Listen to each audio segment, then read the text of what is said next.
O'rtoqlar, hammaga salom. Sizlar bilan Aida Taro. Shaxsiy rasklad qildirmoqchi bo'lganlar WhatsAppda aloqaga chiqasizlar. Menda boshqa hech qanaqa sayt yo'q. O'rtoqlar, malol kelmasa, like, podpiska bosib qo'yinglar. Tak, bugungi videoyim karta ochilim bo'lmaydi. Bugungi videoyim ko'p ko'zim tushayotgan savollarga javob bermoqchiman. Ko'p vaqtingizni olmayman. Har doimgidek Aida opangiz qisqa va lo'nda gapiradi. Tak.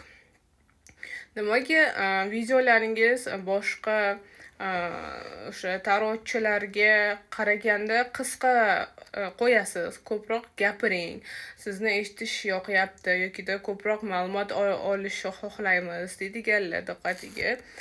O'rtoqlar, avvalambor tashakkur. Shunchalik bir chiroyli gaplar juda yozyapsizlar kommentariyada. Men judayam xursandman, hammangizga tashakkur edaman. O'rtoqlar, menda bu kartada insonlarga ma'lumot berish, ya'ni internetga qo'yish, bu meni qanaqadir qiziqarli bir hobbi bo'lib qoldi. Основной men juda ham ko'p ishlarim bor.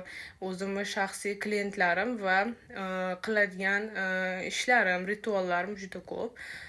Shuning uchun men boshqa tarotchilarga qaraganda men soatlab videolar olib, uni montaj qilib va internetga joylashga hech anaqam yo'q-da, vaqtim yo'q ortiqcha.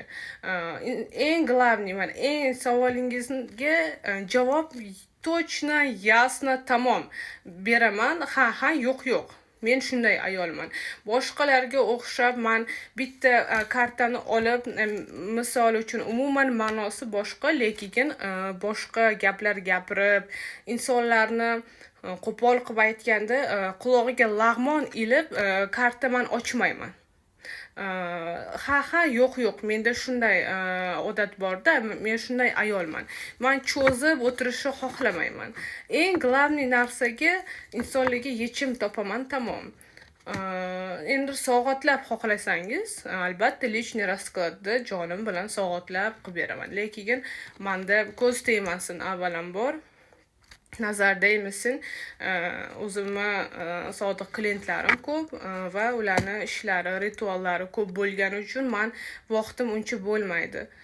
O'shanga manfaatli videolar albatta chiqarishga harakat qilaman. Endi TikTokda bir vaqt bo'lar ekan-ku, ana o'sha vaqtga qo'yib qo'yaman, o'zi tamom bo'ladi. Xullas